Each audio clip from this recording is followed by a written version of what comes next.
Obrigado mais uma vez pelo convite em nome do Ministério Público. Agradecemos a oportunidade de estar aqui também na UEM, que tem sido nosso palco de luta de outras discussões. Boa tarde a todos e a todas mais uma vez. Vou me utilizar de uma discussão que nós fizemos na Argentina, no seminário que participamos lá ano passado, e que também repetimos esse seminário aqui em Curitiba no mês de junho, agora passado, e que trata efetivamente aí da questão da pulverização aérea nas comunidades, né, aqueles atingidos pela pulverização aérea, mas que nós vamos ilustrar tudo aquilo que o professor Jorge acabou de dizer, e a gente vai conseguir resumir aqui o que sobra para nós nessa discussão, que vocês também já conhecem, já ouviram falar. Por favor, Jorge. Isso se deu na mesma data que nós participamos desse seminário lá na Argentina, e também teve um encontro lá dos médicos públicos da Argentina, que estão fazendo trabalhos em relação a isso, porque o pediatra da cidade de Mendoza, que trabalha em Mendoza, começou a ter problemas de malformações de fetos e casos de câncer lá em determinada região, e começaram a estudar esse problema com maior profundidade. O professor é o professor Medardo, que já esteve aqui conosco, e as questões dos agrotóxicos que vocês já conhecem, né, de fungicidas, herbicidas, etc. Os efeitos crônicos, né, que todos nós sabemos, e infelizmente os resultados que estão aparecendo aí de fetos mal formados e crianças que estão nascendo desta forma lá na Argentina, nesses lugares, especificamente lá em Posadas, Misiones e Tucumã, naquela região, porque era uma região que foi agora introduzindo a soja, né, questão de 10 anos, e eles mostram aí como isso se tem dado, né, inclusive na participação aí de saúde pública em relação às crianças que vêm nascendo e problemas de saúde. Eles pegaram aí então as regiões dessa zona, né, desse local, e estabeleceram aí quais eram os pontos críticos e os pontos de maior incidência. Como é que eles chegaram a esses resultados? Eles chegaram a esses resultados porque a comunidade era uma comunidade estabelecida há muito tempo, um bairro, e que era limítrofe com uma plantação de soja que lá não existia. Então, a partir daí, eles começaram a coletar os dados de saúde pública. Desde então, ou seja, desde quando não tinham a soja e desde quando apareceu a soja. Por isso que eles têm dados científicos muito interessantes em relação a isso. Então, vocês observem ali. Isso é uma realidade nossa. Nós que estamos aqui na zona rural, né, nesta zona periurbana, que nós chamamos aqui, como o Jorge mostrou, nós temos em todos os municípios do Paraná, aqui onde praticamente todos os municípios, grandes ou pequenos, nós temos a incidência da lavoura de soja na divisa do município. E nós temos ali uma farta aplicação de veneno agrícola. O Jorge mostrou aí os nossos equipamentos tradicionais, 25 metros de largura, que ficam pulverizando permanentemente. Eu morei em São João do Ivaí, do lado de uma plantação de soja. Eu ia dormir com cheiro de veneno dentro do meu quarto, porque eu era vizinho da propriedade rural, e ali sempre se aplicou veneno. Então, a marcação que eles fizeram é aquela ali, da direita para a esquerda.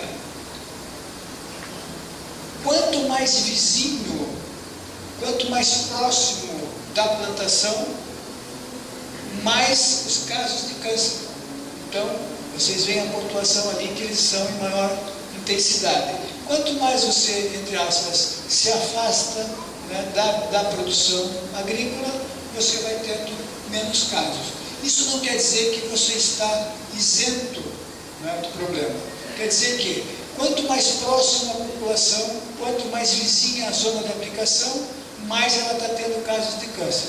Esse lugar chama-se Ituzaingó, que é o bairro que está próximo à aplicação de soja. Esta é a nossa realidade. É isso que nós estamos vivendo diariamente aqui. Nós não estamos levando isso em consideração. A saúde pública nos apresenta os casos, nos apresenta os dados e nós, pois é, está tendo câncer na Palotina, está tendo câncer em Toledo, está tendo câncer aqui, está tendo câncer aqui em Paissandu. Só que nós não estamos fazendo a discussão correta disso. E certamente esses 500 metros que nós temos aqui na legislação, esses 2.000 metros que a gente quer discutir também, talvez não seja o suficiente. Por quê? Porque ela vem pelo ar, ela se transporta para dentro da cidade. Tanto aquela pessoa que está operando lá no campo, quanto aquele que está na cidade. Então, se diz, bom, eu talvez na cidade estivesse melhor em relação à pulverização. Também não. Né? Acabamos de discutir aqui a questão dos alimentos. Se nós estamos comendo também, tanto faz se está lá no campo como está aqui. Você está exposto da mesma forma. Então a população não obtém esses dados. Por favor. Então, aí eles apresentam os dados e como eles têm lá na Argentina as incidências em relação aos casos de câncer. Então, vocês viram ali que nós estamos com 33% de casos de câncer. E aí ele estabelece as relações por ano. E isso foi a prova com que ele conseguiu demonstrar que os casos vêm se agravando.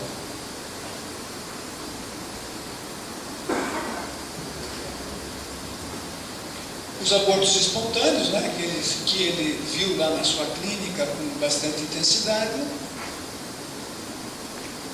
A zona que eles chamam de a zona da soja. E eles, em razão desse fato, conseguiram. E eles foram mais agressivos em relação a isso. E aí entramos nós aí, dos promotores dessa discussão.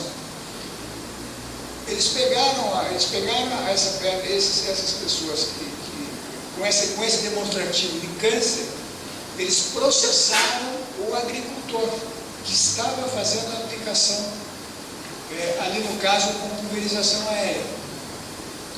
Mas é a mesma situação, que pode ser a pulverização aérea e pode ser a pulverização comum, porque a exposição é a mesma, se você tem aquele dado de câncer ali.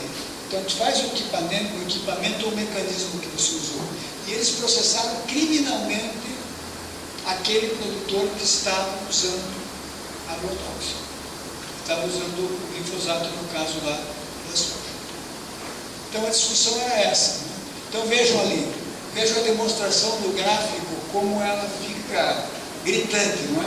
Porque como eles não usavam o produto lá na agricultura, de 90 para cá, veja como dá aí a forma de exposição. Né?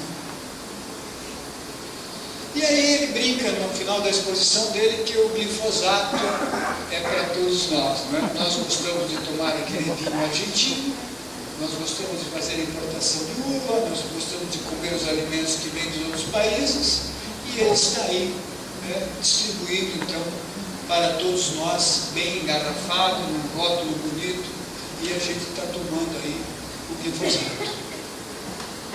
E a ideia deles então é construir uma rede nacional para que eles possam também estar fazendo esse mesmo enfrentamento, e já foi citado aqui pela campanha também, não é? Mas que estão se integrando aí nas nossas discussões também.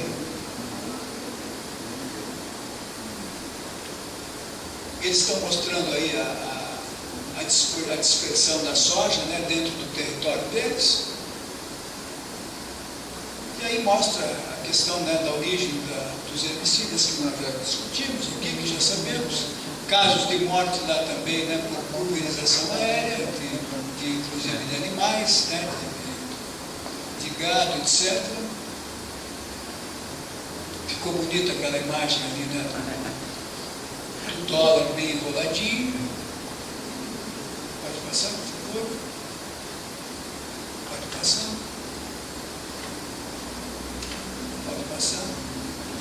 Então era isso que a gente queria trazer para vocês e lembrar algumas coisas, né, que nós discutimos, por exemplo, o primeiro diagnóstico que saiu do Estado do Paraná, que era para apresentar os dados do PARA, na nossa reunião lá, no nosso fórum regional, lá contra os agrotóxicos, que aliás tive a honra de ser o precursor dessa discussão no Ministério Público, né, de introduzir essa discussão dos agrotóxicos em nível nacional no Ministério Público. Dentro do nosso fórum local, lá nós debatimos exatamente, as pessoas que integram o fórum são tanto do governo quanto da sociedade civil, mas os funcionários do governo, principalmente da Secretaria de Agricultura, diziam o seguinte: não, nós não podemos divulgar os dados do PARA, não podemos divulgar, era o primeiro dado que saiu, nós não podemos divulgar o caso do PARA. Eu disse: mas como não? Nós temos que divulgar, a sociedade tem que saber o que está comendo. Não, nós não podemos divulgar o dado do PARA, porque senão nós vamos quebrar a agricultura. E se nós quebramos a agricultura, mas matamos o usuário, o cidadão, o consumidor, que história é essa? Não divulga, até que a gente, de tanta insistência, eles divulgaram o primeiro dado lá no Estado do Paraná. E hoje nós estamos passando pela mesma coisa. Exatamente isso.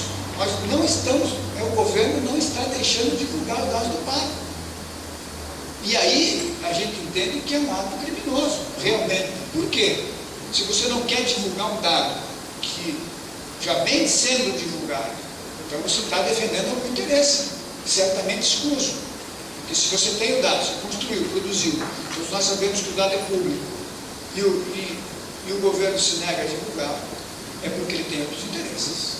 Ou ele quer manipular os dados, ou ele quer esconder os dados, ou ele quer favorecer a lei. E nisso nós não podemos aceitar. Né? Então a campanha nacional, o Fórum contra os Agrotóxicos, está fazendo uma correspondência para o governo, dizendo que divulga os dados. E além disso, além de ter que divulgar naturalmente, né, porque não é uma produção dela pelo governo, não público, tem hoje a lei da informação, né, que obriga o governo também a divulgar esses dados.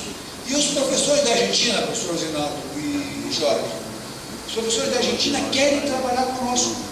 No seminário que nós fizemos em julho, eu fiz algumas correspondências para as nossas universidades locais, aqui, etc., tentando comunicar o departamento de Química, alguma coisa assim, que ia vir essa reunião em Curitiba, para que as pessoas pudessem, para que os professores pudessem ir a Curitiba e estabelecer uma relação com esses professores, que são pesquisadores, que querem também ajudar o Brasil a fazer a discussão aqui. Nos oferecem os seus laboratórios, nos oferecem experiência e nos oferecem o treinamento. Né? Lógico que nós temos profissionais habilitados aqui, nós sabemos, temos a Fiocruz, etc. Mas se nós pudermos ampliar essa rede, trazermos isso para onde está o nosso problema maior aqui, para o interior, para a UniOeste, para a UEM, para a UEL, para as universidades que estão aqui, que estão no dia a dia do campo, né, que estão aqui, vizinhas do problema, né, usando até experimento aqui dentro da cidade, como mostrou o Jorge, a gente poder estabelecer, ampliar essa rede, porque é isso que nós precisamos do conhecimento. Agora, entrando na seara jurídica, nós vimos um dado no seminário anterior, no ano retrasado, que o milho transgênico está contaminando a água, o solo e contaminando certamente as pessoas, né, na saúde pública. Só no dado de contaminação de solo que eu vi, parece que se não me engano, é um experimento canadense, alguma coisa assim, que eles já pesquisaram. Só naquela pesquisa, de ter encontrado na água, de ter encontrado no solo, juridicamente nós podemos montar uma ação espetacular de indenização contra esse tipo de produto que está causando esse tipo de problema. Só que eu não vi aqui no Brasil nenhum estudo a respeito disso. Se nós tivéssemos, nós poderíamos ingressar com ação. Então, nós temos que pensar nessas pesquisas que estão circulando por aí e nos reunirmos e discutir com os especialistas quais são os caminhos que nós podemos tomar. Eu tenho certeza que dentro da legislação brasileira nós podemos fazer esse enfrentamento. Que os estrangeiros não podem. Eu sei que ele não pode fazer no Canadá, eu sei que ele não pode fazer nos Estados Unidos, tanto que no Canadá o próprio agricultor está sendo processado porque a semente dele estava contaminando, entre aspas, do transgênico, lá, aquela história do Canadá que todo mundo conhece. Então, a legislação deles é diferente, a nossa não. A nossa é uma legislação muito interessante, porque nós podemos fazer essa discussão. Então, vamos nos juntar mais, né? Eu acho que essa é a proposta também do Marciano. Vamos nos juntar mais, mas fazer seminários, né? Eu acho que como especialistas nos temas específicos, trazendo também a área jurídica para essa discussão, que nós temos alguns encaminhamentos que podem ser utilizados. Eu acho que vão ser úteis para a sociedade como um todo, já que a legislação brasileira, antes que a modifique, né? Já que a legislação brasileira é muito interessante, a gente pode ser mais útil para a sociedade desses temas. É isso que eu gostaria de falar para vocês. Agradeço a gentileza do convite.